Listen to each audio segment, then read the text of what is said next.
those who become are those who never settle. They know that there is always a better and greater version.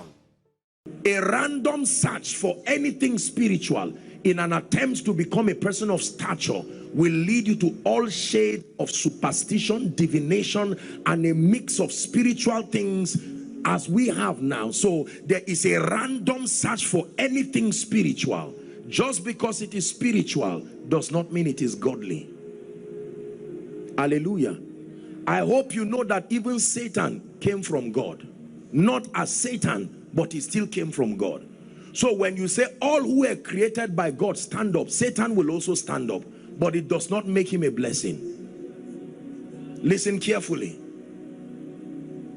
Don't say all knowledge came from God, so you learn everything. Even Satan came from God, not as Satan, as Lucifer. Just because God created it does not mean it is blessing you now.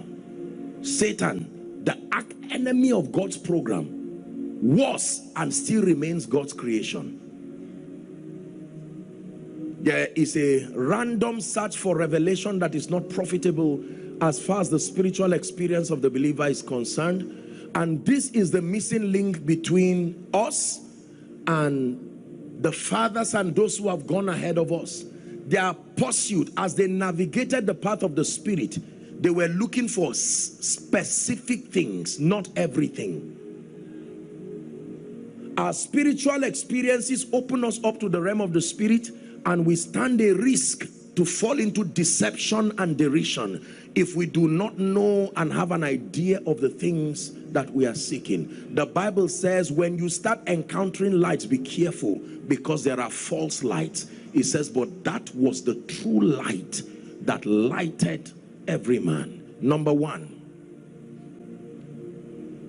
the first dimension of light that every believer must pursue and seek to have very richly if you want to rise and to excel is the knowledge of God and of Jesus, his begotten Son. Write it down, please.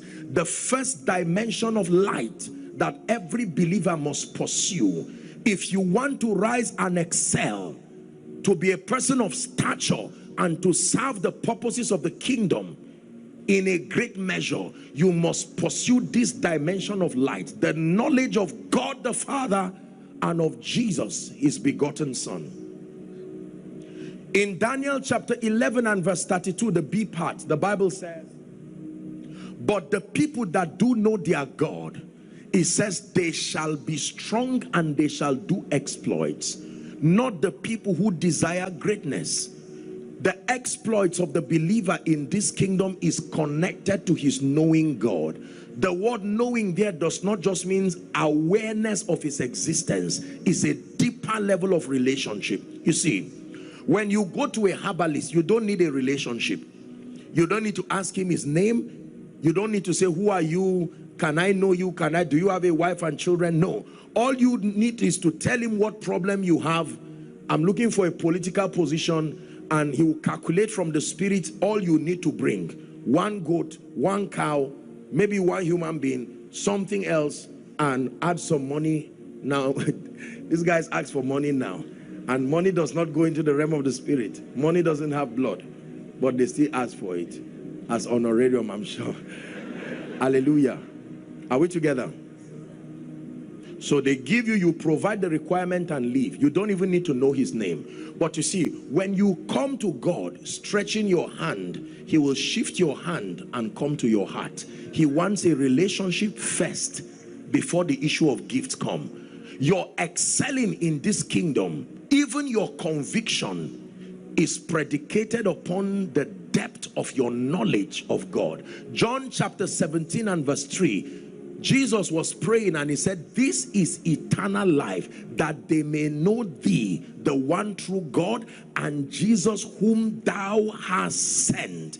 This is eternal life. Not just confessing in front of an altar, that the administration of eternal life, the manifestation of the potential of eternal life, is at the instance of knowing the true God and Jesus whom he had sent. There are many people who have not paid the price and are not interested in paying the price to know God.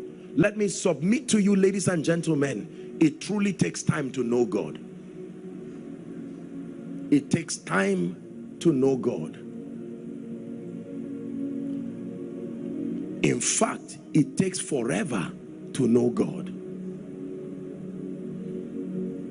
Is someone learning? Very, very important. The first dimension of light you must seek as you desire to be relevant in God's program is the knowledge of God. Can I tell you, if you reduce most of the things you are pursuing to know and you focus on knowing God, there are many, many things you will not have to look for again. In the knowledge of God is many advantages put together. I can tell you, man of God, rather than looking for a venue, settle down to know God first. It is powerful when men know God. Moses, do not stand before Pharaoh if you don't know the one who sent you. It is not English that will make Pharaoh to let God's people go. It is an encounter with the God of the Bible. And Moses was not even afraid. He said, God, I'm not ready to embarrass myself and mark my destiny down. Who should I go and tell Pharaoh has sent me? And he said, I am that I am. Many people who are being mightily used by God across the globe today, some of those people did not start with the ambition of fame. It was a blind pursuit to know him. At the zenith of Paul's ministry, here was what he said as his pursuit, that I may know you. Not minding the fact that I have potential to write 2/3 of the New Testament, that I may know him, that I may know him, that I may know him, that I may know him. Sinach got it right, that the more I know you, the more I want to know you, Jesus, more of you. The more I know you, the more I want to know you, Jesus, more of you. It seems to me like in this generation, our quest for fame has overtaken our love and passion for God. We do not desire to know him as much as we want to be known. We do not desire to know him. We desire to be known. We desire to be called names. Nothing wrong with those things. But let me tell you, if anything overtakes your pursuit to know God, you are already at the corridors of compromise. Jesus, more of you. More than knowing sermons, more than knowing the names of men of God and their titles and their credentials, more than knowing the address to a church, no, that I may know you. Do you know what it means to know a man? Ask those who know the president. Ask those who know the NMPC boss. Who told you there is no advantage in knowing a man? Most of us right now are limited because we do not have access. Show me a man who has access to the heart of a man, and I show you a man who can get things at the instance of their desire. Eyes have not seen, nor ear heard, neither has it come into the heart of any man the things that God has in store, not just for Christians, but for them that love him. There is no genuine love without seeking.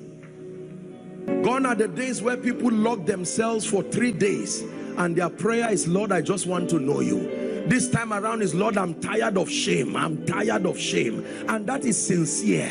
But do you not know that it is in the knowledge of him that certain things go? There are many people who did not have to pray certain prayers when they found him. When you find him like a treasure that has been missing, you find yourself too, which is the second thing, the second level of light. Write it down, please. You will find yourself. When you start looking for yourself without finding him, you will find a wrong you, because there are many versions of you. Some of them are not needed. There is a version of you that reflects Christ. That is the one you should be looking for. Paul said, There are two realities that function within my members. He says the things that I desire to do, I do not find myself doing them, and that the things I do not desire, I find myself doing them. Two dimensions existing in one man. You need to find God first before you start looking for you. When you find him, you will know which you are looking for. Otherwise you will find many versions that are not needed. He said, oh wretched man that I am, who shall deliver me from this body of death? The second dimension of light you must access is that you must know yourself. You must know who you are in light of who Christ is. Please do not trivialize this. The challenges in life will not ask you where you are coming from. They will ask you, whose son are you? That was the question that Saul asked David. When David dared to fight Goliath, he said, whose son are you? Where are you coming from? From whence did you muzzle this courage to stand before this beast that has even threatened the warriors of Israel?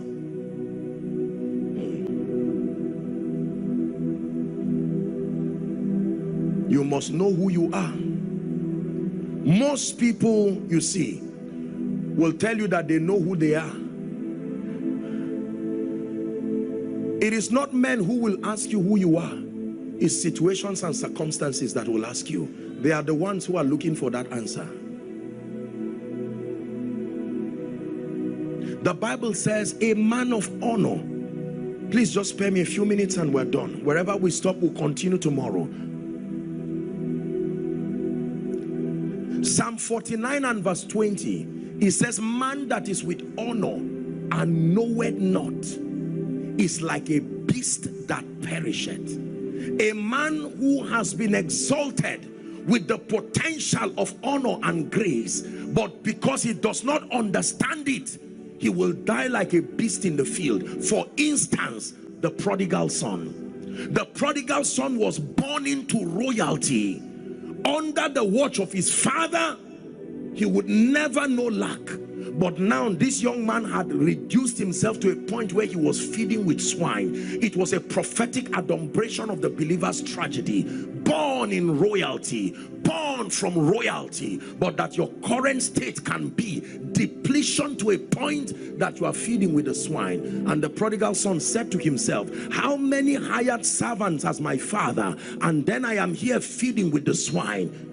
Even in his depraved position, he still recognized the glory of his father. He said, I will arise and I will go back to my father, and I will say, Father, I have sinned against you and against heaven, that I am not worthy to be called your son, but that you take me as one of your servants. And he got up and did that which he said he would do. And as soon as the father saw him, royalty was restored in that instant, and a celebration began immediately. A man that is in honor and does not know will die like a beast in the field. Please hear me. The reason why many of you keep fighting unnecessary battles is because you have listened to what everybody has said you are, but you have not found out what God has said you are. They've told you people who come from your place look like this. Can anything good come out of Nazareth? Nathanael did not lie, except that Jesus was the Son of God. And he that cometh from above is above all. You need to know who you are. This is not a Pentecostal lecture. This is a light requirement for an excelling destiny.